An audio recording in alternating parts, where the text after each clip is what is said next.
If you clicked on this video, it means you have no idea who the you're pulling for. Hyacine, Herta, Cipher, and Aglaea. These are the characters we have been given, so choose wisely. Now, is Hyacine worth pulling for? Maybe. She's a bit situational in my opinion. Now, what do I mean by this? Well, this character was pretty much made for casters only in my opinion. Hyacine and her Memo Sprite My Little Pony offer a unique way of healing and buffing teammates. Hyacine pretty much heals her allies based on her max HP and from her skill, and is also able to boost her allies' max HP with her technique and ultimate. Little Eco, on the other hand, deals a scary amount of damage by using the power of friendship. Honestly, at E0, Hyacine is at her peak when she's paired up with Castris. Castris benefits from Hyacine because My Little Pony can also feed Castris her new bud stacks. On top of that, Castris also gets a max HP boost which she wants to achieve apex level nuclear warhead type omega damage. Compared to characters like Hyacine and Linksha, Hyacine falls short among the three. On one hand, Linksha brings a variety of healing, like she is legit god with her healing. And compared to our best girl Hyacine, Hyacine isn't as SP friendly. The difference between the two, after casting Hyacine's skill, you get 2 skill points of charge that you heal over time. The healing from a skill after that becomes situational, whereas Hyacine kind of wants to spam skill all the time to reach her ultimate faster. Even then, the buff you receive from her ultimate isn't that great since it's only a 30% HP boost. Now compared to Hyacine, who gives energy regen and an attack boost, Hyacine's value is way more higher. Now don't be rash, this doesn't mean Hyacine is a bad healer. She's actually an amazing flex pick when a healer is needed. But where she truly shines most is with Castris. Outside of that, with someone like Akron, she has potential. The only drawback, Hyacine's S1 is kind of needed here to apply debuffs. The same goes for other team comps like Fei Xiao and Herta, since applying vulnerability debuffs increases their damage and Little Ika even more. TLDR, if you have Castris, E0 is just fine. If you're pulling her to use in different team comps, I'ma keep her a buck, pull for the Litecoin 2 please. If I was given the choice to choose between Kafka and Herta as my DPS, I'd still choose Kafka. Herta is actually a menace, and I'd highly recommend pulling for her if you're starting out on Honkai Star Rail, or if you're struggling to clear endgame content like me. Herta is a character that is incredibly consistent with her damage in single target and AoE scenarios. The main objective of her playstyle is to generate as much interpretation stacks as possible to deal apex level nuclear warhead type omega damage. Her talent, which is called interpretation stacks, ramps up fairly quick too, since every new wave receives 25 stacks, usually prioritizing elite enemies or higher. However, by achieving the total stacks of her talent, you're going to enable the damage buffs she receives from her kit and major traces. In summary, you're going to be doing this to your enemies.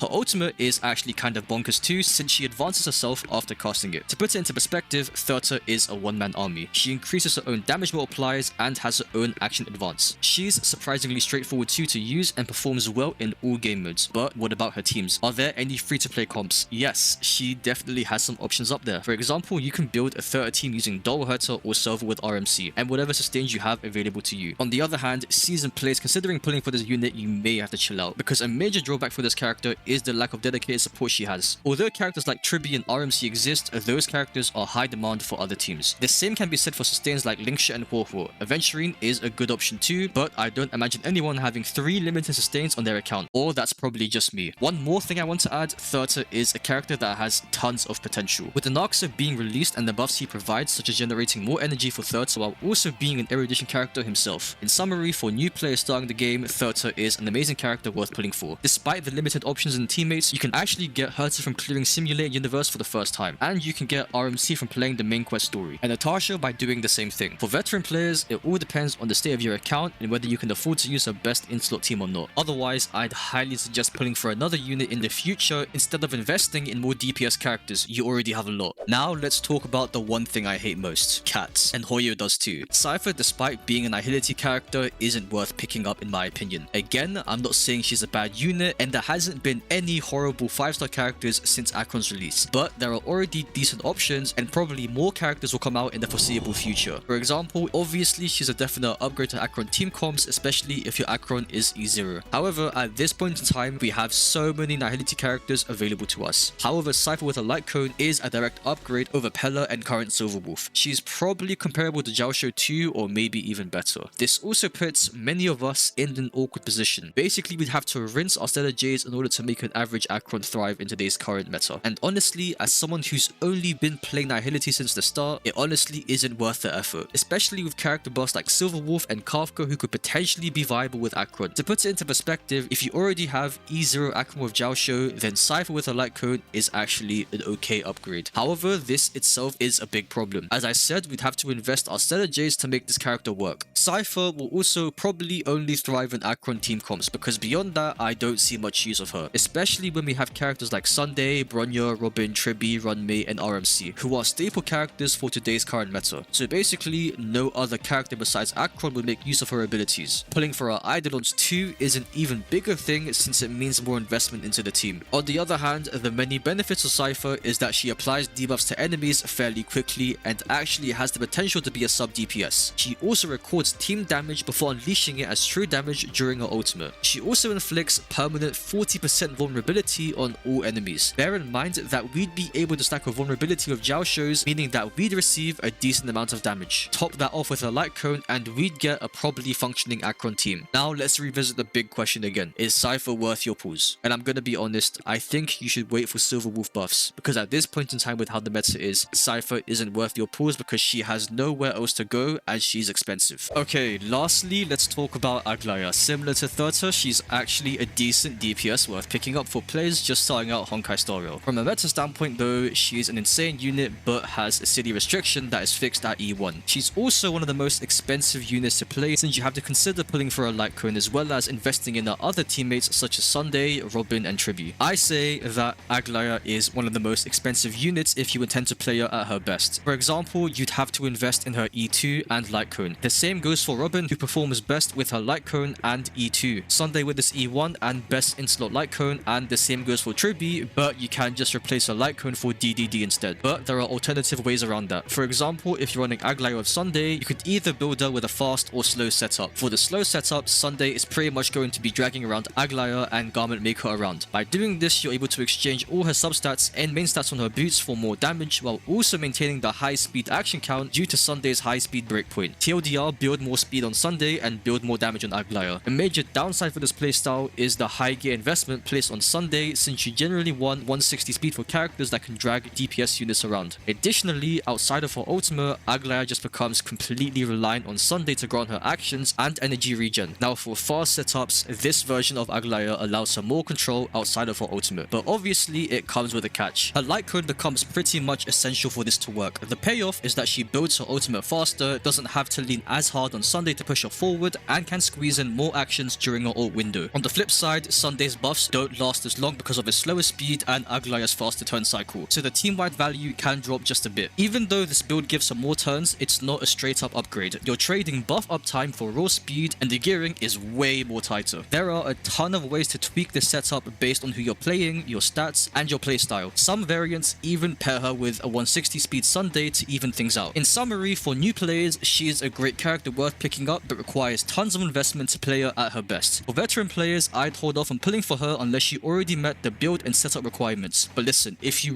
really want to pull for her, who am I to stop you? And that pretty much covers just about it for the upcoming characters. Now listen up, listen well, and most importantly, listen carefully. I know most of you guys aren't subscribed, but you should press it. You should also like and share the video too. Who are you guys pulling for? Let me know in the comments below. With that being said, I'll see you in the next one.